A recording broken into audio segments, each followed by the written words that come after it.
আসসালামু আলাইকুম সবাইকে। গাছে অনেক বেগুন হয়েছে আর আমি এখন চিন্তা করেছি যে বেগুন শুটকি রান্না করব।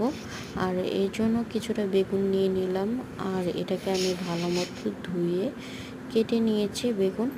আর এখানে দিয়ে দিয়েছি হচ্ছে তেল, পেঁয়াজ, লবণ আর দিয়েছি শুটকি। এখানে আমি ফেওয়া মাছের শুটকি ব্যবহার করেছি, চাইলে যে কোনো মাছের শুটকি ব্যবহার করা যাবে।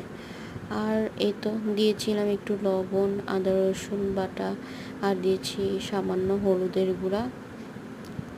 তারপরে দিয়ে দিব হচ্ছে সামান্য মরিচের গুঁড়োও দিয়ে দিব। তারপরে দিয়ে একটু পানি দিয়ে ভালো মতো নাড়াচাড়া দিয়ে কষানোর পর আমি দিয়ে দিব হচ্ছে বেগুনগুলো। তো বেগুন আলু দেওয়ার পর এখানে আমি আরেকটু পানি দিয়ে কাঁচামরিচ দিয়ে ঢেকে দিব। তো যখন সিদ্ধ হয়ে আসবে তখন আমি নামিয়ে নিব। আর নামানোর আগে আমি একটু ধনিয়া পাতা দিয়েছিলাম।